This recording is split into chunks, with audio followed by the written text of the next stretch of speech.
Bonsoir. Oui, sans pression maintenant, mais un peu de silence, oui. Tout d'abord, merci pour la clarté de vos interventions respectives.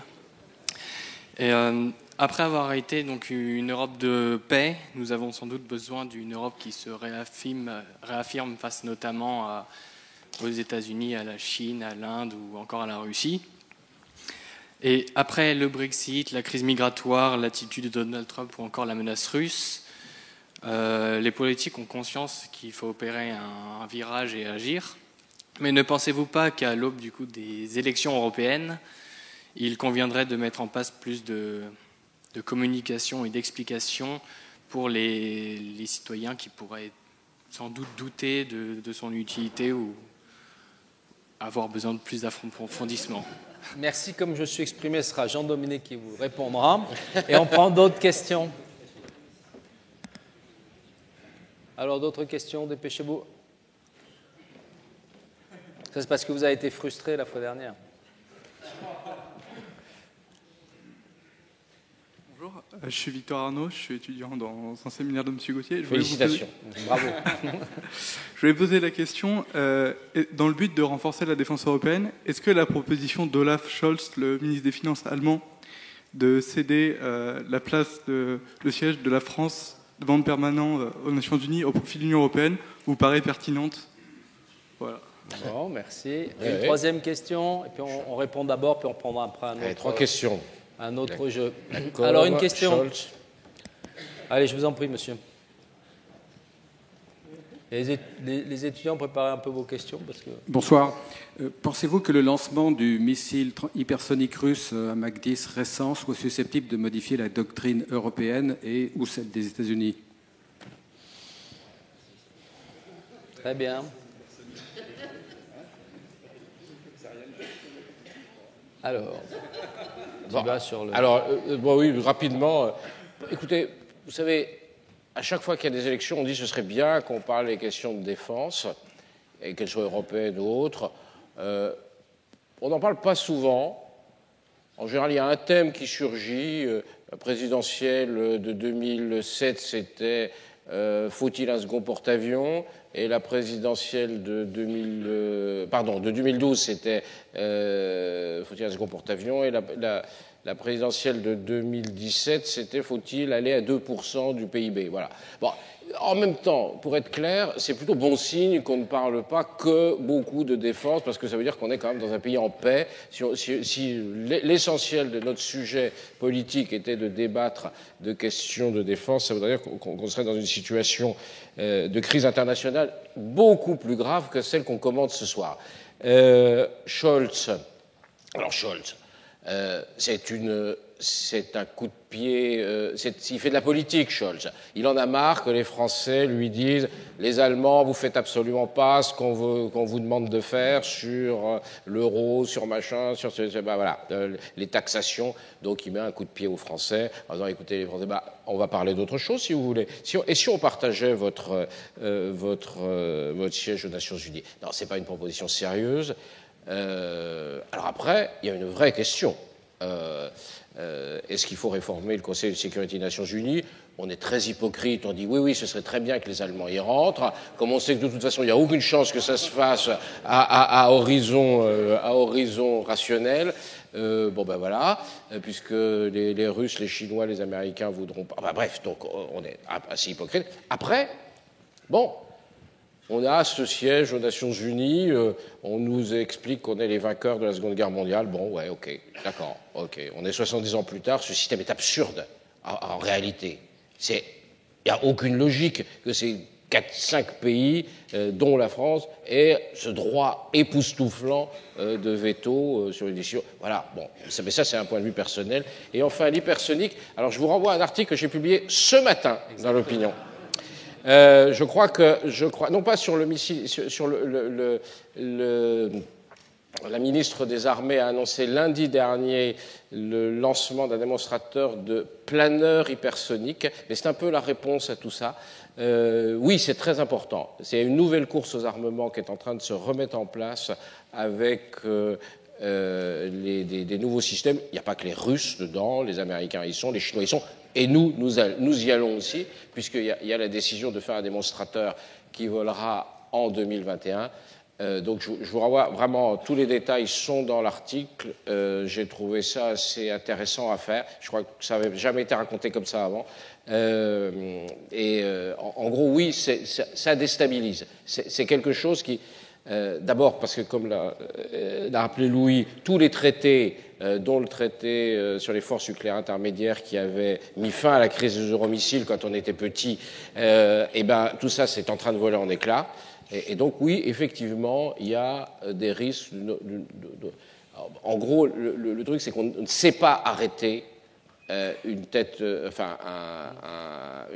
hypersonique. On ne sait pas l'arrêter. Et surtout, on ne sait pas ce qu'elle contient.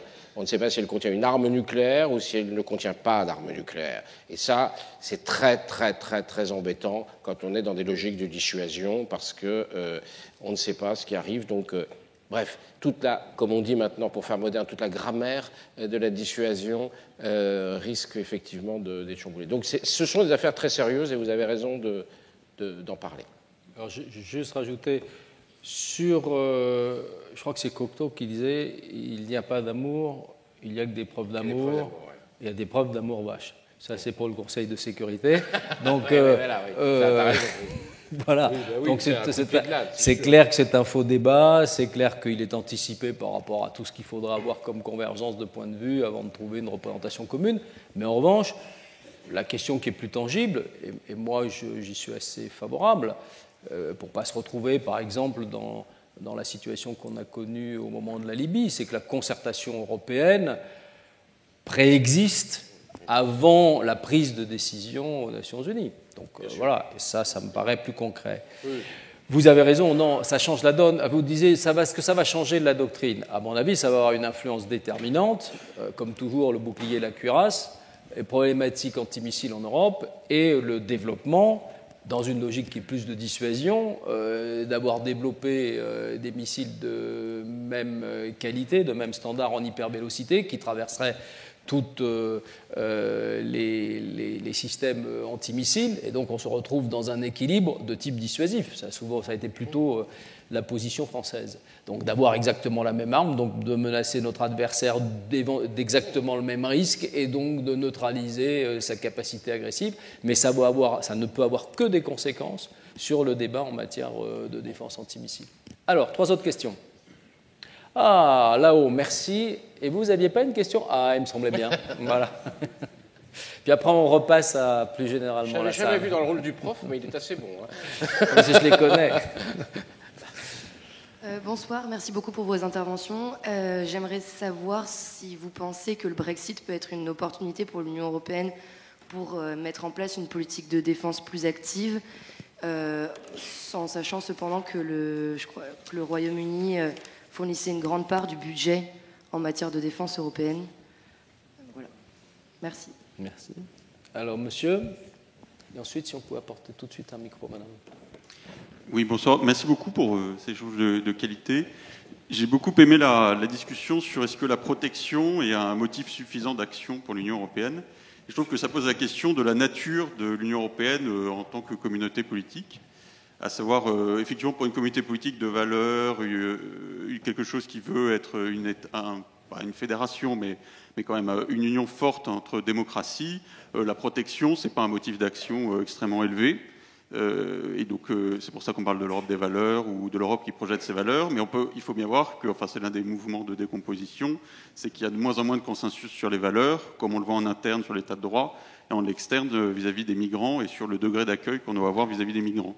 Mais du coup, plus on diminue dans la cohésion politique et dans l'ambition du projet politique, plus la protection devient un motif, finalement un motif simple, un peu primaire, je dirais, d'action commune.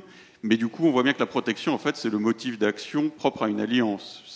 On s'allie avec des gens avec qui on n'est pas forcément d'accord sur quoi que ce soit. Enfin, voilà, contre certains, on peut s'allier avec l'URSS parce qu'on souhaite se protéger contre un danger commun. Donc, c'est peut-être une motion de synthèse de votre débat. serait plus on est divisé en interne sur les valeurs, sur le sens du projet politique européen, plus la protection devient un motif d'action qui est faiblement ambitieux du point de vue politique, mais qui a des chances réelles de succès. Merci. Mademoiselle. Bonsoir, oui, ça marche.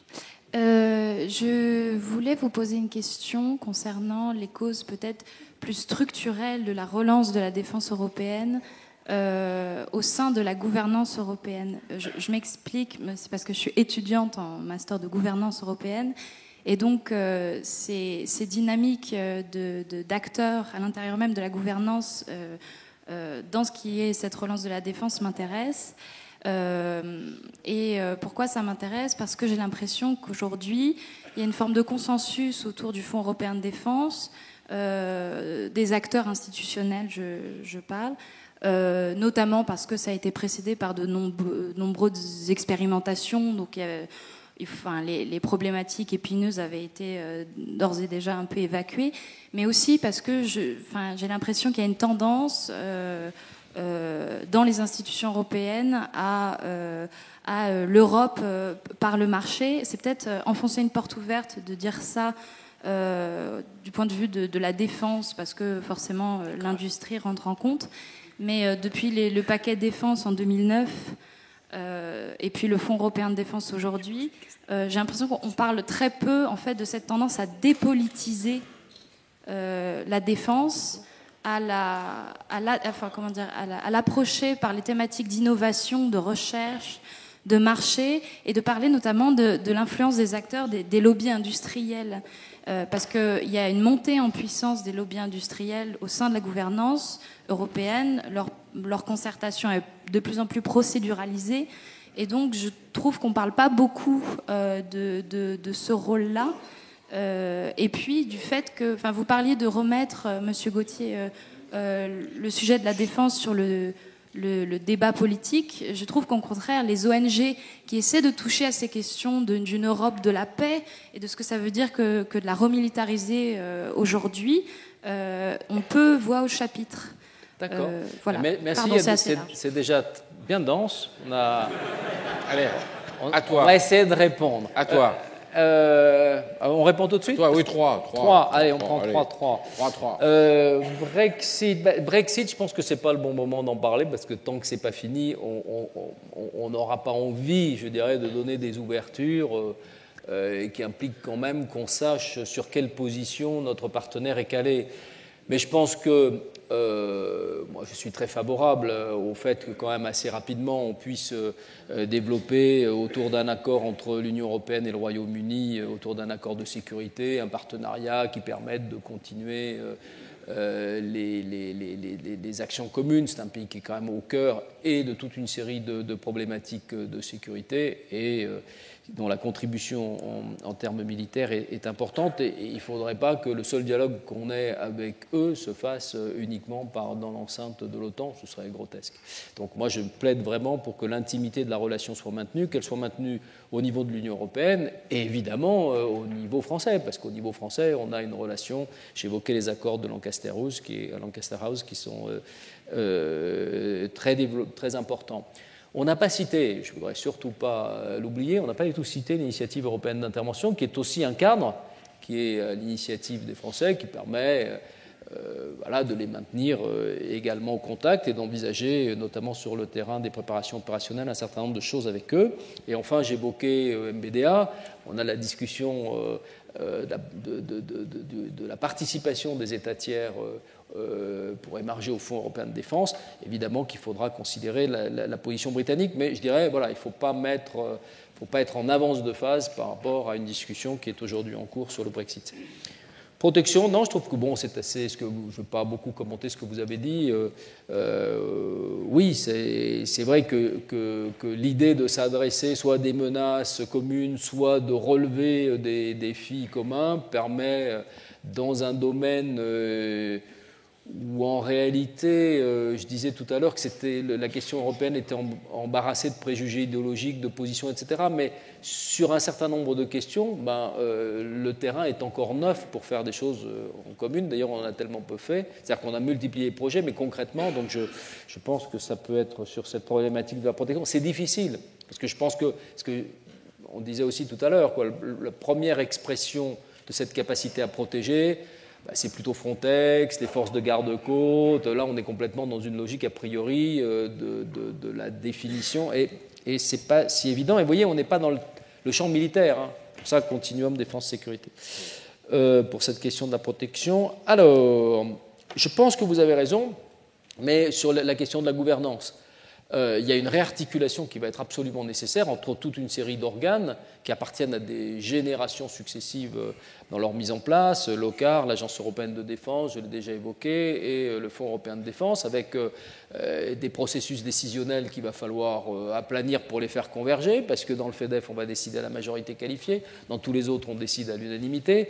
Donc je pense qu'il va y avoir de toutes les façons besoin de dessiner un paysage qui réassigne à chacun son rôle, sans doute à l'Agence européenne de défense de conserver son rôle d'éclairage capacitaire, de planification, au Fonds européen en fonction des critères d'éligibilité et d'orientation qui seraient approuvés au plus haut niveau et notamment par les ministres de la Défense, de suivre cette feuille de route capacitaire sans avoir la possibilité d'y échapper pour éviter simplement que les appels d'offres soient des mises en concurrence intra-européennes mais qui n'aient pas pour but des finalités de politique industrielle ou capacitaire plus développées.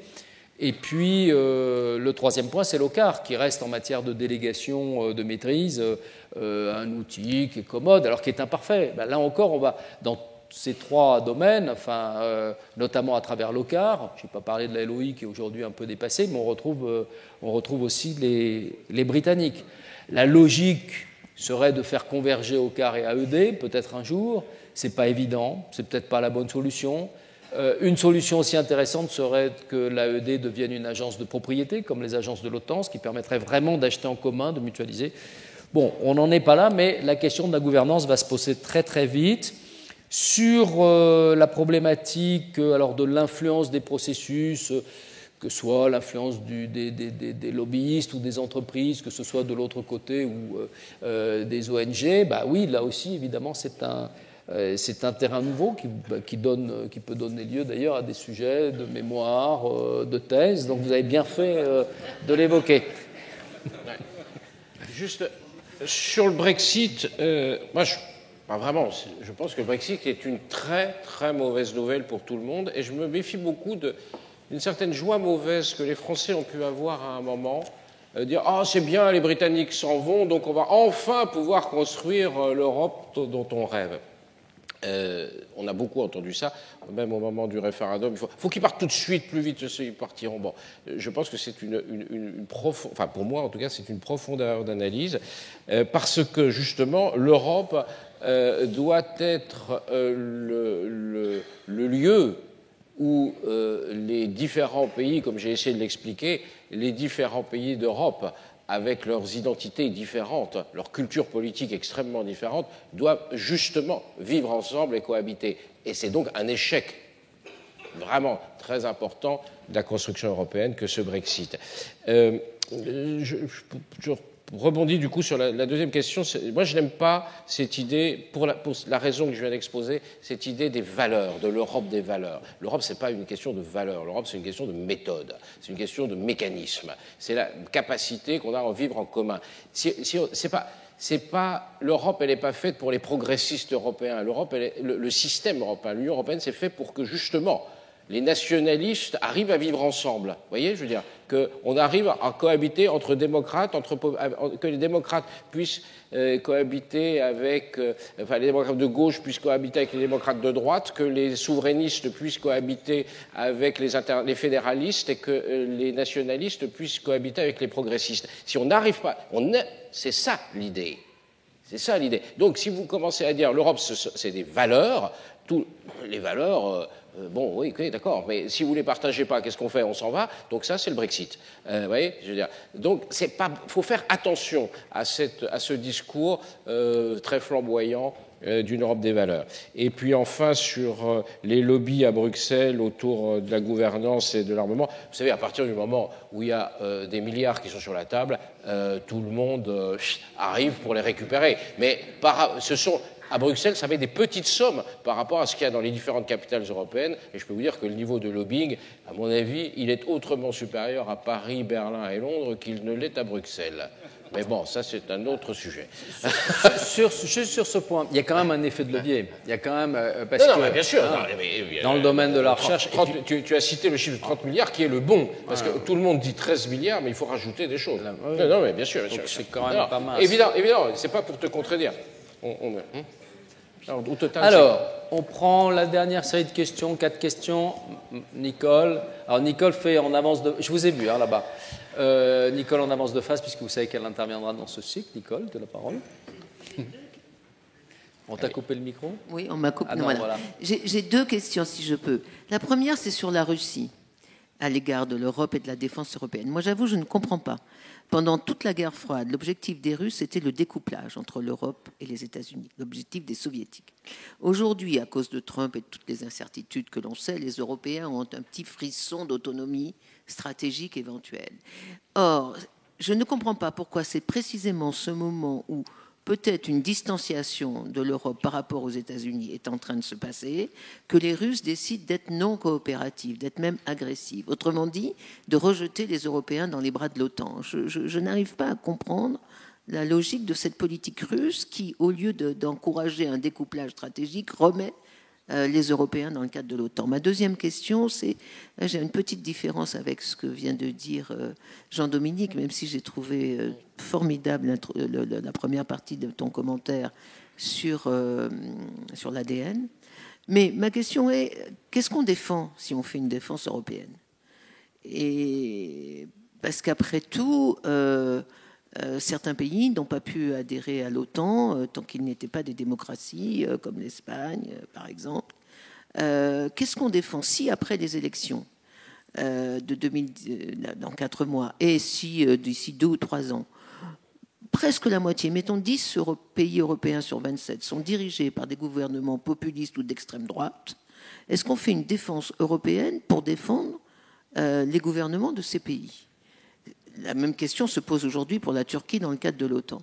Je trouve qu'on a une espèce d'édulcoration, comment dit-on, édulcoration, non, si, ça existe, de notre exigence, non pas de valeur, mais d'état de droit, qui est quand même très grave. Et moi, si c'est pour faire une défense européenne avec 10 pays fascistes, j'ai pas envie, je préfère faire la politique de la chaise vide. Très bien, très bien. Alors, une autre question. Mademoiselle, voilà, je vous ai vu... Merci beaucoup pour vos interventions. J'avais une question un peu plus précise puisque vous avez parlé de 2 positions assez distinctes entre la France et l'Allemagne sur les questions des exportations d'armement. Ah oui. Et je me demandais, suite à la signature du traité d'Aix-la-Chapelle, qui mentionne ces exportations et qui... qui fait mention d'une position commune sur la question des exportations. Est-ce que vous pensez, ce qui peut être assez probable, que c'est une déclaration d'intention qui aura du mal à aboutir, ou est-ce que vous pensez que ça peut se concrétiser? Si oui, est-ce que c'est à travers une autorité qui serait instaurée de manière temporaire, maintenue, pour décider de façon ad hoc si les produits peuvent être exportés ou non, ou est-ce que vous pensez qu'on peut élaborer des critères pour les exportations d'armement? Merci. Très bien, question très précise. Alors, monsieur, c'est ça, vous voulez? Je vous en prie. On ouvre un peu. Et une dernière question, parce que, voilà, ce sera... 10 minutes encore, non? Oui. Oui, bonsoir. Et merci beaucoup pour vos échanges. Vous avez parlé plusieurs fois de protection américaine. Comment vous interprétez alors l'absence de réaction envers la Crimée? Ah, d'accord. Très intéressant. Est-ce qu'on peut donc, dans ces cas-là, tabler sur une vraie protection dans l'avenir?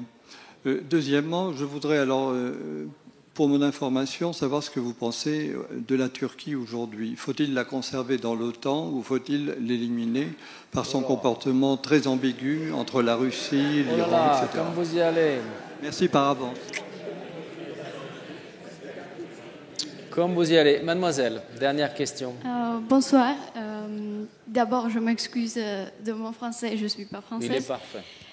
Je suis tchèque et je m'intéresse ce que vous... Ah, pardon, je vais chercher dans les altitudes.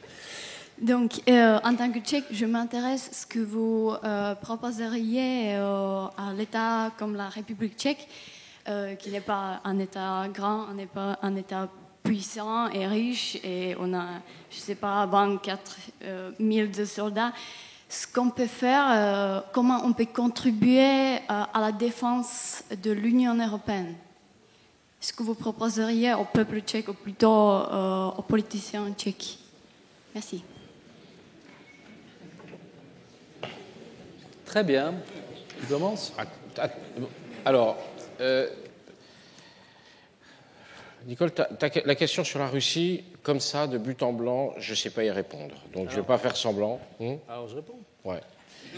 Alors, cher Nicole, non, on ne l'a pas préparé. Hein. C'est lui le chef. Non, mais parce que tout est relatif. Parce qu'au fond, d'abord, il y a la nécessité pour la Russie de réengager un combat de valeurs. Parce qu'il ne faut pas non plus qu'il y ait une contamination des valeurs occidentales sur la société russe et qu'elle soit bien. Bon, mais ça, c'est un sujet en soi qui peut expliquer certaines positions politiques sur certains sujets. Je pense qu'en revanche, les Russes cherchent la reconstitution de marges d'action. Et ils ne peuvent les trouver que sur les Européens. On peut trouver sur les Américains, sur les Chinois, tout ce qu'ils veulent.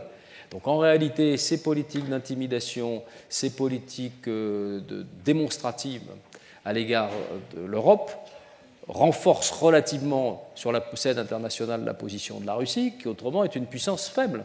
On a traité il y a 2 ans de la Russie, c'est le PIB de l'Italie. Donc il y a la capacité de faire effectivement, comme la France, un super missile, d'en faire des tonnes. Mais toute cette démonstration qui a été faite, notamment à travers leur réimplantation sur la Syrie, y compris les grandes manœuvres dans certains pays d'Afrique, etc., c'est en réalité une mise au contact. Comme ils savent que dans la plupart des cas, l'Europe sera molle, ce que l'ensemble de la communauté internationale retiendra, c'est qu'ils ont avancé, c'est qu'ils ont regagné des marges diplomatiques. Et ça, c'est très fort. Bon. Et voilà en tout cas l'explication que je donnerai sur ce point. Alors après, sur les dictatures, c'est à toi. Alors, non, ta remarque sur les valeurs, tu as cité l'état de droit. Moi, l'état de droit, c'est ça, il ne faut pas rigoler avec ça. Mais l'état de droit, ça doit permettre l'expression de plusieurs systèmes de valeurs. Donc c'est ça qui est compliqué à mettre. C'est la même question que la laïcité d'ailleurs. Bref, on va pas aborder les sujets qui fâchent. Mais je pense qu'on verra. Sur alors pour vous répondre, mademoiselle, sur le franco-allemand et les exportations. Donc dans le traité d'Aix-la-Chapelle, il y a un passage assez vague concernant les exportations d'armements. Justement, parce que comme nous développons un système de combat aérien et un système de combat terrestre du futur, se mettre d'accord sur les... Donc l'idée, d'après ce que j'ai compris, d'après ce qu'on m'a expliqué, notamment au Quai d'Orsay, c'est qu'on est resté relativement vague dans le traité d'Aix-la-Chapelle, mais qu'un autre texte, qui pourrait être d'ailleurs un traité ou un accord, enfin bref, est en discussion, pourrait voir le jour assez rapidement, d'ailleurs, peut-être même à l'été, après le Salon du Bourget, par exemple, voyez, en tout cas, c'est dans les tuyaux, un accord qui remettrait en forme ce qu'on appelait les accords Debré-Schmitt de 1972, des 2 ministres de la Défense qui s'étaient entendus pour justement permettre, à l'époque, on avait beaucoup de coopération et de vendre ensemble. Mais c'est un vrai sujet, notamment un vrai sujet en Allemagne. En France, il y a une tolérance très très très grande aux exportations d'armement. C'est pas le cas en Allemagne. Il y a dans la société politique et dans la société civile des oppositions assez fortes. Et donc voilà. Donc effectivement, c'est un vrai sujet. La Turquie, monsieur. Moi, je pense qu'il faut rester proche de la Turquie, enfin que la Turquie doit rester proche de nous, plus exactement, mais ce qui est un peu la même chose. Bref, il ne faut surtout pas la mettre dehors, et au contraire, il faut coopérer avec la Turquie comme il faut coopérer avec tous nos grands voisins. Et sur la République tchèque, excusez-moi mademoiselle, mais quand j'ai cité la République tchèque, ce n'était pas une provocation ni dans un sens ni dans l'autre. Eh bien, écoutez, voilà, c'est pas un si petit pays, une grande tradition industrielle, des diplomates, voilà, une histoire démocratique très riche. Voilà, qu'est-ce que je veux dire? Vous êtes de la famille, prenez toute votre place, voilà, vous êtes en Europe chez vous comme nous, quoi. Et c'est pas aux Français de dire, c'est certainement pas aux Français de dire aux Tchèques ce qu'ils doivent faire. Voilà. Et si on sort de cette logique, ça c'est assez. Enfin voilà, vous voyez que je suis un vrai Européen. Sur les exportations d'armement, oui, il y a un sujet franco-allemand qui est difficile. Jean-Dominique l'exprimait. C'est sûr qu'on n'a pas pu avoir, à l'occasion du traité d'Aix-la-Chapelle, peut-être la finalisation des accords qu'on souhaite. Il est probable que de toutes les façons, on continuera à avancer sur ce terrain. Ce qu'il y a, c'est que je lisais quelque part, mais c'était une expression qui était assez juste, enfin du ressenti que j'ai pu avoir dans des négociations de ce type, c'est que pour les Français, le processus d'autorisation d'armement est sans doute le processus le plus difficilement transposable, et c'est celui sur lequel on considère encore que voilà, la souveraineté, l'autonomie de nos décisions, et d'ailleurs, c'est ce qui explique, vis-à-vis des Américains sur les problématiques ITAR, vis-à-vis des difficultés qu'on a pu connaître avec les Allemands sur un certain nombre de marchés d'armement, qu'on insiste sur cette question. Pour les Allemands, l'européanisation des process est une façon justement de surmonter un débat difficile en termes de politique intérieure et en matière de coalition.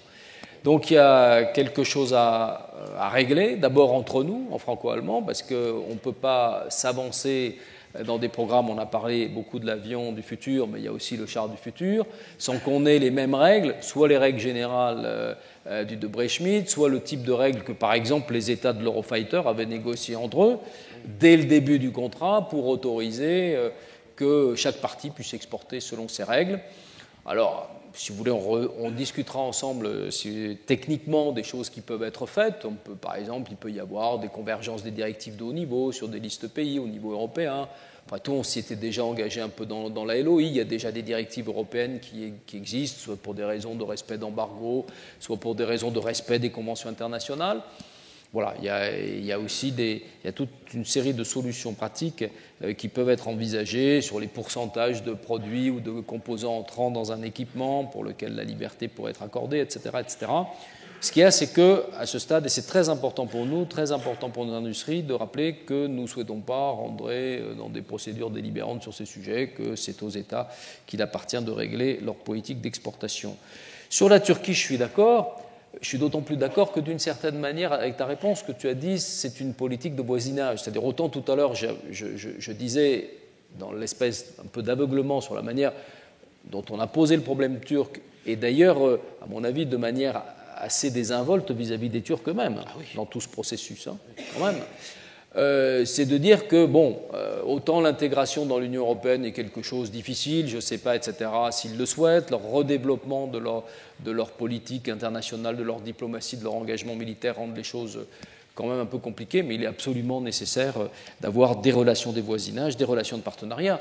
Je constate d'ailleurs que, notamment, on l'a vu dans la lutte contre le terrorisme, pour là aussi avoir eu à négocier un certain nombre de choses dans le domaine, combien les Turcs ont été, pour nous, dans la traque et dans la possibilité de surveiller les réseaux terroristes, les filières terroristes, un allié tout à fait précieux. Sur la Tchéquie, il se trouve que je rencontre dans quelques jours votre ambassadeur, donc je verrai peut-être ce qu'on peut développer ensemble, mais je pense que et votre intervention est vraiment, vraiment importante parce que je pense que les Français, notamment, qui ont porté ce projet, ont manqué un peu de développement de leur projet dans des pays avec lesquels spontanément ils n'étaient pas amenés à coopérer beaucoup, ni au plan industriel, ni même au plan opérationnel. Mais regardez par exemple au plan opérationnel comment quelquefois des petits pays sont même venus donner le coup de main au Mali, je pense à l'Estonie. Regardez comment demain il va falloir monter ensemble des projets industriels, ce qui peut impliquer des filialisations de groupes dans les pays européens, donc quelquefois un rapatriement de sous-traitances qui sont très loin à l'extérieur, qu'on aurait peut-être intérêt pour mener à filialiser ou à revenir. Voilà. Donc je pense que, après je rejoins le propos général de Jean-Dominique, tant mieux si la Tchéquie est intéressée au développement de la défense européenne, et voilà, et bienvenue au club, quoi. Eh bien, écoutez, on se revoit la semaine prochaine, même heure.